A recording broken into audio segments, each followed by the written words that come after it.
Hello and welcome to healthyhouseplants.com, where we teach you all about gardening in the great indoors.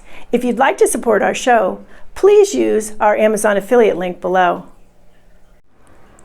Today we are checking in with Gertrude, an African violet that we are in the middle of reviving. This is part 2 today, and show you her here. Here she is. You can see in the middle some greener, lighter green leaves. Those are 6 new leaves that she has developed since we started her revival a little under a month ago. So she's doing really well. Coming back here, she had been in too big of a pot, and she was as a result having root atrophy. And so I had to put her in this little pot, and actually not even in this pot here, but she is actually in an even smaller pot. So you can see the true size of the pot that she's in. I had to take a 6-pack pot because I didn't have this particular size and cut it out and put her in here so that she would be in a small enough pot. And then I have it in here so it doesn't fall over. So she is, as mentioned, doing really well. When I did pot her up, I used ProMix BX, which I'll put below, and some of my Green Gourmet houseplant food. I will also put the link of that below.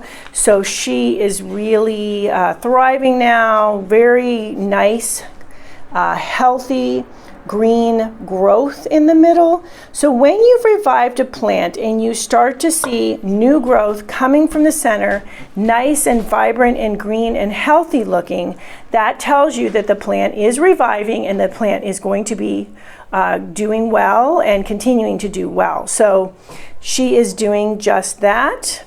And you will see too that you will also want to look for leaves that looked well formed. So little funnily shaped leaves, every once in a while that's okay, but if you had a whole bunch of strangely, oddly shaped leaves, that can be a sign of other problems such as a nutrient deficiency or pH, incorrect pH. I do have a video series on incorrect pH, but she is looking wonderful. And those leaves, though small, you can see the bigger ones are growing into perfectly nicely shaped leaves. So that tells me she's going to be doing great. We will check in with her again in another month or so, see more leaves on her at that point, and follow her through the revival. It may be in a month or so that she will be ready for a bigger pot. We will have to wait and see at that point. When you are reviving a plant, the best thing you can do is to avoid potting up into a larger size pot too soon.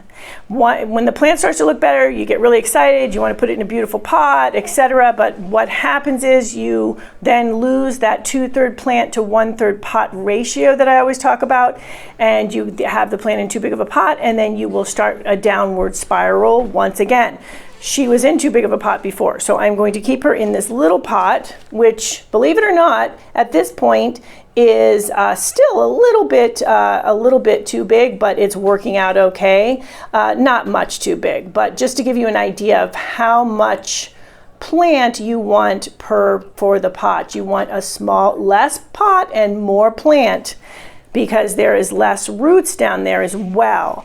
I also have a video on how root mass and how much root mass you have matters for the size of the pot you pot into as well.